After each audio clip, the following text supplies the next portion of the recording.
પાઠ 14 સાકરનો શોધનારો. બાળ દોસ્તો, હવે આપણે લેખકના જીવન વિશે પરિચય મેળવીએ. સાકરનો શોધનારો એ પાઠના લેખક છે શ્રી યશવંત સવાઈલાલ પંડ્યા. તેમનું મૂળ વતન ભાવનગર હતું. તેમનો જન્મ ઈસવીસન 1905માં થયો હતો. તેમનું મૃત્યુ ઈસવીસન 1955માં થયું હતું. લેખક શ્રી યશવંત પંડ્યા અભ્યાસકાળ દરમિયાન જ નાટ્યલેખક તરીકે જાણીતા થયા હતા. તેમણે પડદા પાછળ જેવા લાંબા નાટકો લખ્યા છે. બાળ નાટકો તેમનો નાટ્ય સંગ્રહ છે. 1 અંકવાળા એકાંકી નાટકોનો પ્રારંભ બટુભાઈ ઉમરવાડિયાએ કર્યો હતો. એ પછી યશવંત પંડ્યાએ નવીન વિષયો અને ચમકદાર સંવાદોવાળા એકાંકી નાટકો આપીને આકર્ષણ જમાવ્યું હતું. લાંબુ નાટક એ ટૂંકી વાર્તાની જેમ જીવનના કોઈ એક બિંદુને સ્પર્શીને એના પર વેધક પ્રકાશ પાડે છે. બાળ દોસ્તો, સાકરનો શોધનારો એ 3 દ્રશ્યોમાં વહેંચાયેલું એકાંકી નાટક છે, જેમાં લેખકે બાળકનો વિકાસ ક્યારે થાય છે અને ક્યારે અવરોધાય છે એ બાબત રજૂ કરી છે. અંજનનો અભ્યાસખંડ જોવા જેવો છે. ખુરશીમાં જાજમ ઉપર જોડા સાથે જ્યાં ને ત્યાં ચોપડીઓ ને નોટબુકો રખડતી પડી છે. ટેબલ ઉપર મોજા છે. મેલા અને ધોયેલા કપડાં પણ એક જ ઢગલામાં દેખાય છે. 1-2 કિત્તા, 2-3 પેન્સિલ, રબર વગેરે છૂટાછવાયા રખડે છે. અહીં અંજન આવે છે. લાલમાં વાદળી રંગ મેળવીએ એટલે જાંબુડો થાય. પીળામાં લાલ મેળવીએ એટલે નારંગી થાય. વાદળીમાં લીલો મેળવીએ એટલે માસ્તર આમ ગોખાવ્યા કરે એ ખોટું. યાદ તે કેટલું રહે? હું તે ગણિત ગોખું કે ઇતિહાસ ગોખું? એક પાકું કડકડાટ કરું છું ત્યાં બીજું મગજમાંથી ખાલી ખમ થઈ જાય છે. અમારે ભણવું કેટલુંક, રમવાનું તો જાણે નામ જ ન લેવું. હું તો હેરાન થઈ ગયો. આવું ભણતર તે કોણે કર્યું હશે?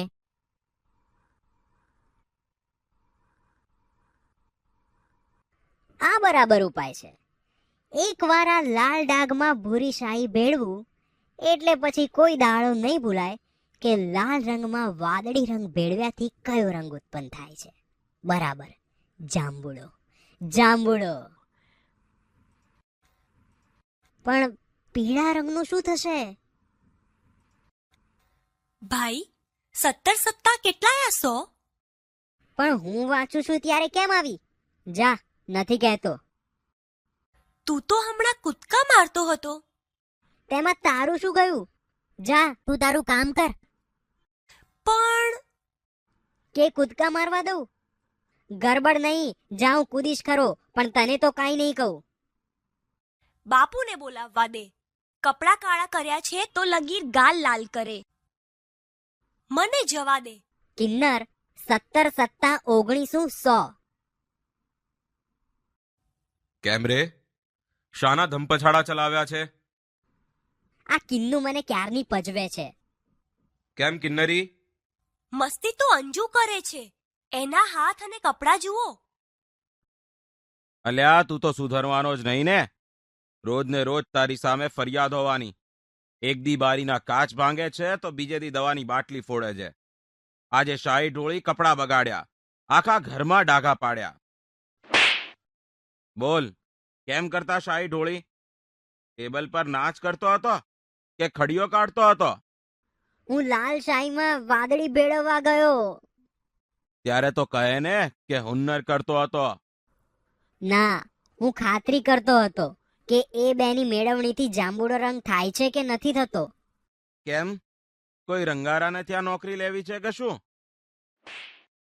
બેસ, વાંચવાનું વાંચ. 10 વાગ્યા પહેલા જો આ ખુરશીમાંથી હાલ્યો કે બોલ્યો તો પગ જ વાળી નાખીશ. બાપુ, માં કહે છે કે તમે અંજુને મારશો માં.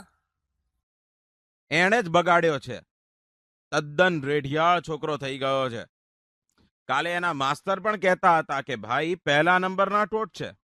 માસ્તર ભણાવે ત્યારે ભાઈનું મન ભીંતોમાં ભમતું હોય છે. ફાવે છે તો ઊંઘી જાય છે, નથી ઊંઘતા ત્યારે બાંકડા બગાડે છે. વર્ગના બાંકડે બાંકડે એમનું નામ કોતરાઈ ગયું છે.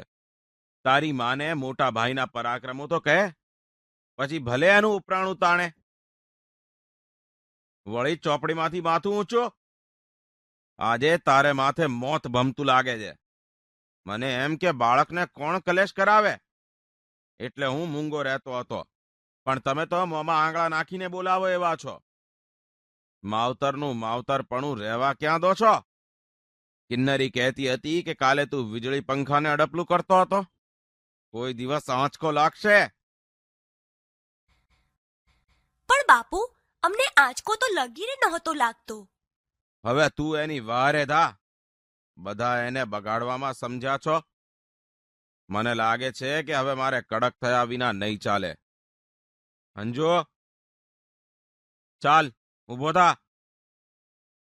આમ આવ.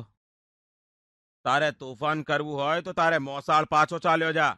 અહીં તો ભણવાનું ભણવાનું ને ભણવાનું. મસ્તી કરી છે તો માર્યા વગર નહીં મૂકું. આજથી બધું બંધ છે. પૈડું, ભમરડા, લખોટા મને સોંપી દે. સાયકલ પર બેઠો છે તો તારી વાત તું જાણ્યો. ચાલ બધું બહાર કાઢ. લખોટા ક્યાં? ખોવાઈ ગયા. કે મોટા ભા થઈને કોઈને દઈ દીધા? બીજું શું શું છે? કશું નથી. જોવા દે. કેમ અંજુભાઈ, આનું શું કામ પડ્યું હતું? એકાદ મગજમાં ખોડ એટલે ચસકી ન જાય. બોલતો કેમ નથી? મોંમાં મગ ભર્યા છે? હથોડી કેમ લીધી હતી? આ ખુરશીના પાયા જરા ઢીલા થઈ ગયા હતા તે તું સમા કરવાનો હતો કેમ? સુથારને ઘરે અવતાર લેવો હતો ને? આવો દોઢ ડાયો તું ક્યાં લગી રહીશ? મારે તો તારા નામનો કેટલો કકળાટ કરવો. અંજુ, ચાલ, માં બોલાવે છે. જા, એની સોડમાં સંતા. બાળકોના ભવિષ્ય એમની માતાઓ જ રગદોળે છે. પ્રભુ પ્રભુ. માંદલો અંજન પથારીમાં પડ્યો છે. એનો પ્રફુલ્લ ચહેરો પીળો પડી ગયો છે. આંખોનું તેજ જરા હણાયું લાગે છે. એની પડખે ઈસ ઉપર કિન્નરી બેઠી છે. અંજનના કપાળ પર, માથા પર, હૃદય પર એ પોતાનો સુવાળો હાથ ફેરવતી તાકી તાકીને અંજન સામું જોતી હોય છે.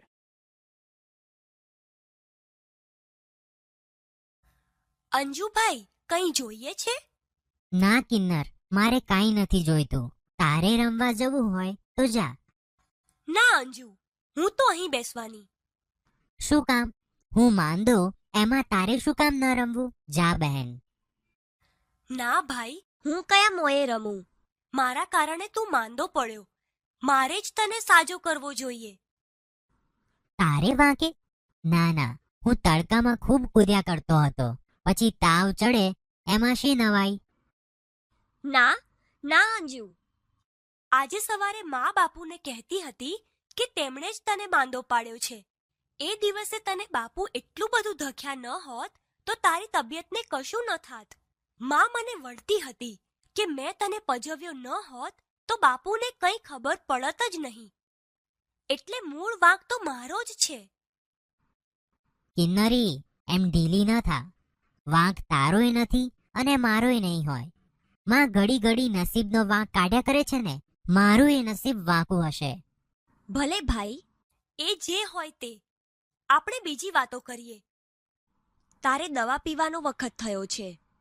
પીશ અંજુ? જવા દે, મને બહુ કડવી લાગે છે. એ પીવું છું એટલે આંખે અંધારા આવે છે. જવા દે. પણ ભાઈ, દવા પીધા વિના તે કાંઈ ચાલે? ડાક્ટર સાહેબ, અઠવાડિયામાં તો છોકરો લાશ થઈ ગયો. હવે તો બરાબર થઈ જાય એવું કાંઈક કરો. રોજ કેટલો તાવ રહે છે, ક્યારે ચડે ઉતરે છે વગેરે ચિઠ્ઠીમાં લખી મોકલતો. પણ આજે તો ઘરમાંથી હટ લીધી કે તમને તેડાવવા. મને થયું કે વાત વિચારવા જેવી છે. સારું થયું. આવી આળસમાં કોઈ વખત માણસ બાળક ગુમાવી બેસે છે. ઠીક છે કે આને એવું કશું લાગતું નથી. બાકી મામલો બગડી બેસે પછી તો અમારે સુધારવો કેમ? સાહેબ, છોકરો દવા બરાબર પીએ છે કે? લ્યો, દવા પીવી નહીં ને તબિયત સુધારવી, એ તો કદી બનતું હશે? હરિભજ્યા વિના વૈકુંઠ મળતું હશે? ડાક્ટર સાહેબ, હવેથી હું ધ્યાન રાખીશ. અંજુ, સાંભળ્યું ને? દવા વખતસર પીવાની છે.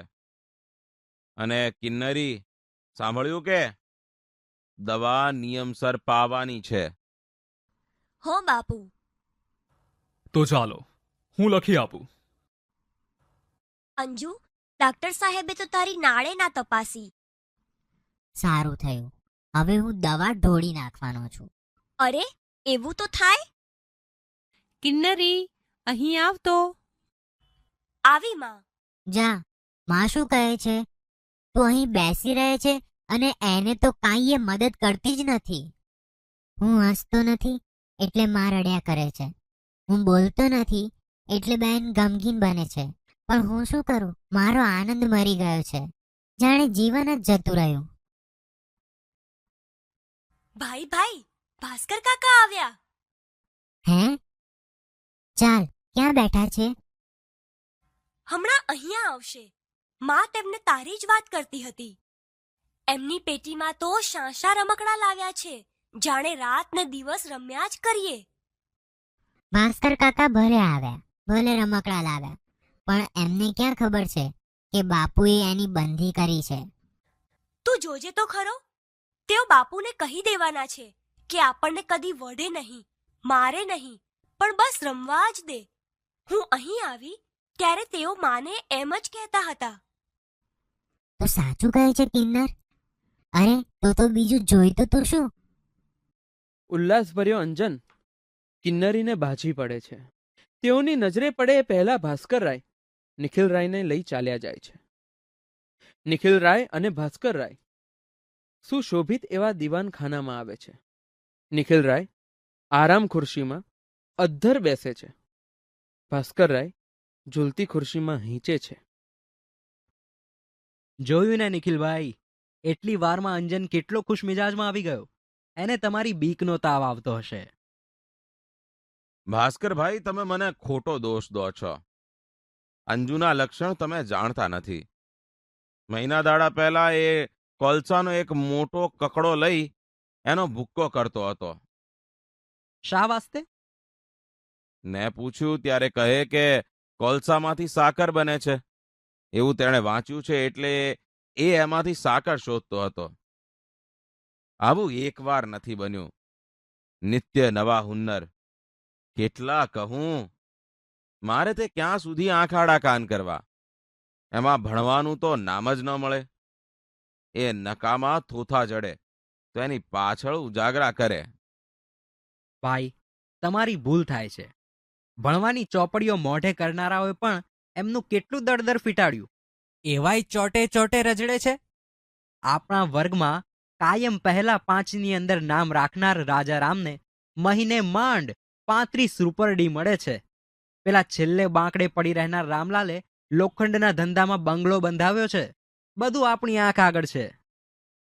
એટલે મારે એને લોઢાના કારખાનામાં મોકલવો એમ? ગુસ્સે ના થશો, પણ હું માનું છું કે અંજનમાં બુદ્ધિ છે, શક્તિ છે. એટલે હું માનું છું કે તમે એને રૂંધી ન નાખો. એને સાચા માર્ગે વળવા દો. અંજનનું જીવન જ્યાં હણાય નહીં પણ પ્રફુલ્લે ત્યાં તેને જવા દો. એ કોલસામાંથી સાકર શોધનારો કોઈક દિવસ જગને નવું અજવાળું આપશે. અંજુ, કિન્નર, અહીં આવો.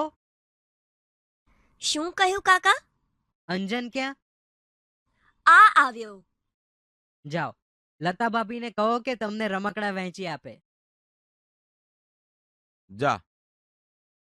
જોયું? નિખિલ રાય આડું જોઈ જાય છે. ભાસ્કર રાય પડખે પડેલું છાપું ઉઘાડે છે. અંદરથી આવતો અંજન અને કિન્નરીનો મીઠો કિલકિલાટ બંનેના કાને અથડાય છે.